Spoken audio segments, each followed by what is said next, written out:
السلام علیکم ورحمۃ اللہ وبرکاتہ۔ جناب حضرات، آج میں آپ کے سامنے ایک اور نیا واقعہ دیوبندیوں کا پیش کرنے جا رہا ہوں، جو کہ شاید پتہ نہیں آپ نے سنا ہے کہ نہیں سنا ہے۔ آپ میں سے چند لوگوں نے اس واقعے کو سنا بھی ہوگا اور اکثر لوگوں نے نہیں بھی سنا ہوگا۔ بہرحال اس کتاب کا نام ہے امداد السلوک اور لکھنے والے کا نام ہے مولوی رشید احمد گنگوہی، اور یہ کتاب چھپی ہے دارالکتاب دیوبند۔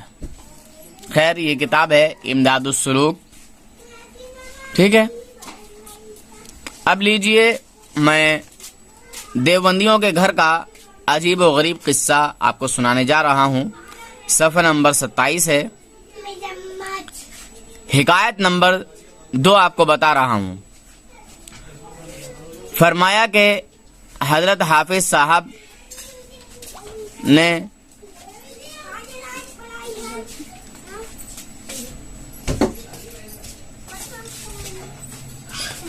اچھا ہاں وہی ہے، ٹھیک ہے۔ حافظ صاحب نے، اگر کوئی کہتا ہے کہ میں نے اپنے لڑکے کو حفظ شروع کرا دیا ہے، دعا فرما دیجئے، تو فرماتے کہ ارے بھائی کیوں جنم روگ لگایا۔ بات کو سمجھنا مسلمانوں۔ فرمایا کہ حضرت حافظ صاحب،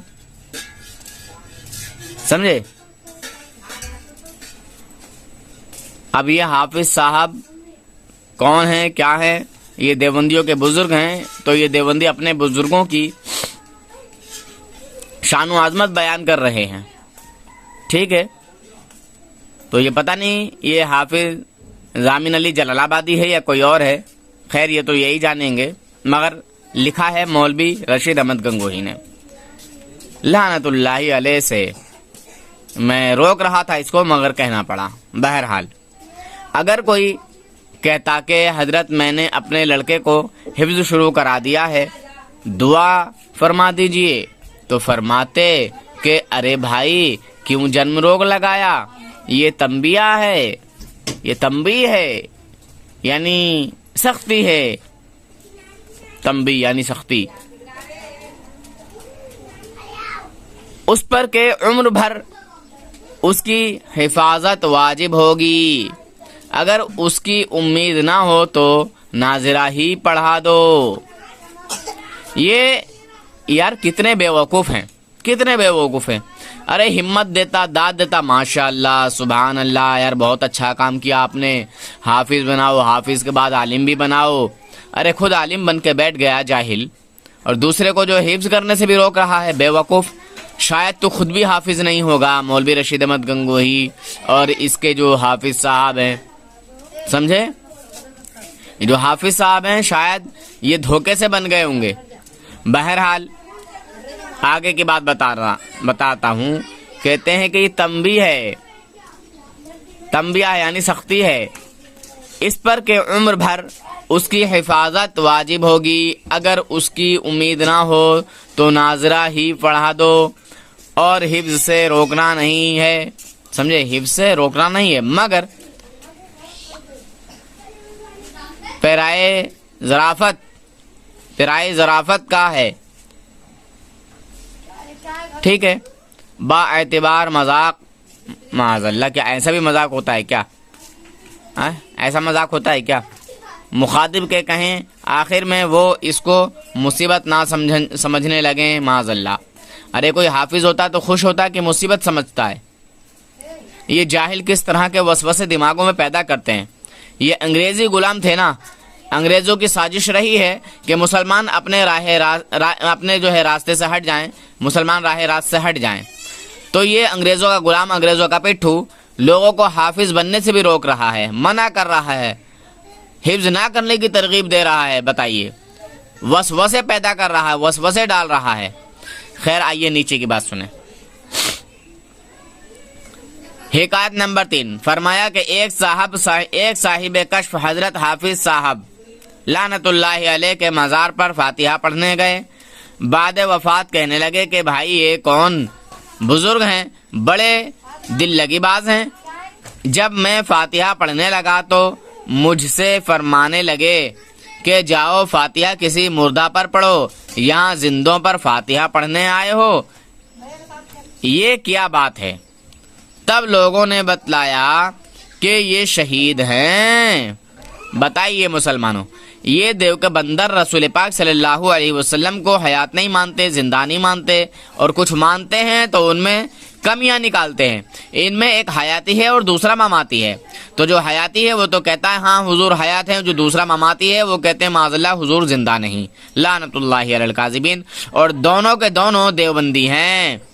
مولوی رشید احمد گنگوہی، قاسم نانوتوی، خلیل احمد میٹھوی، اشرف تھانوی ان کو ماننے والے ہیں، اور اسماعیل دہلوی کی وہابی اور دیوبندی دونوں ہی اولادیں ہیں۔ بہرحال آئیے ایک اور سنیے عجیب و غریب واقعہ۔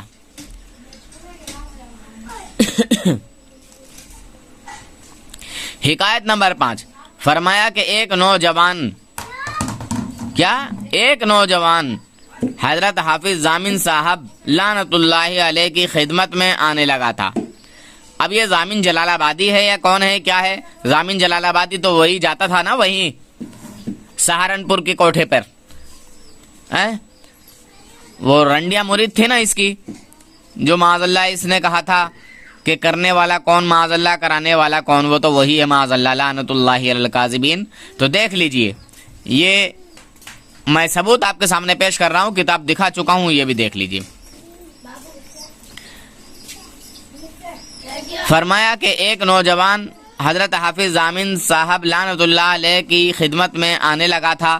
حضرت کی برکت سے اس کی کچھ حالت بدلنے لگی۔ اس کے باپ نے حافظ صاحب لعنت اللہ علیہ سے شکایت کی کہ جب سے لڑکا آپ کے پاس آنے لگا ہے بگڑ گیا۔ حافظ صاحب لعنت اللہ علیہ نے جوش میں فرمایا، کیا فرمایا سن لیجیے جناب، دیکھ لیجیے کیا فرمایا۔ جوش میں فرمایا، ہم کو تو بگاڑنا ہی آتا ہے، ہمیں بھی تو کسی نے بگاڑا ہی ہے، ہم کسی کو بلاتے تھوڑا ہی ہیں، جس کو سنورنا ہو تو وہ ہمارے پاس نہ آئے، ہمیں تو بگاڑنا ہی آتا ہے۔ سن لیا جناب؟ یہ دیکھیے، ارے یار کیوں مسلمانوں میں تمہیں اتنا سمجھاتا ہوں، اتنا بتاتا ہوں، پھر بھی جو ہے بات کو سمجھ نہیں آتی۔ میں کہتا ہوں ان جماعتوں کے پاس اٹھنا بیٹھنا بند کرو، اس جماعتوں کی نماز نہیں ہوتی کسی بھی صورت میں، کسی بھی حالت میں۔ تم نماز کے دھوکے میں ان لوگوں کے ساتھ ہو جاتے ہو، تم سمجھتے ہو یار یہ بڑے نمازی ہیں، ان کی نماز ہوتی ہے۔ میں کہتا ہوں دیوبندیوں کے امام کی جب نماز نہیں ہوگی تو ان کے پیچھے والوں کی نماز کیسے ہو جائے گی؟ آپ مجھے ذرا جواب دیجئے۔ کسی بھی صورت میں کسی بھی حالت میں نماز نہیں ہو سکتی۔ یہ دیوبندی بگاڑتے ہیں، سنوارتے نہیں۔ اور آپ نے وہ تذکرہ سنا ہوگا ابھی، ہاں رسادی فسادی کا آپ سن لیجئے کہ رمضان میں کس طرح کی حرکتیں کر رہا تھا، یہ غلط حرکتیں۔ رسادی فسادی کو جانتے ہیں نا، رسادی فسادی لکھنؤ والا، وہ پکڑا گیا۔ اچھا دوسری بات، ابھی آپ نے سنا ہوگا کہ مفتی عزیز الرحمان جو کہ پاکستان کا رہنے والا شیطان، پاکستان کا شیطان پکڑا گیا، کیمرے میں قید ہو گیا۔ تو یہ کمینے بدبخت اسی طرح کے شیطان ملیں گے، سمجھے، اسی طرح کے یہ شیطان ملیں گے، تو یہ بگاڑنے والے ہیں۔ اگر بگڑنا ہے تو جائیے، اور اگر سنورنا ہے تو ان کے پاس مت جائیے، ٹھیک ہے؟ اللہ حافظ، فی امان اللہ۔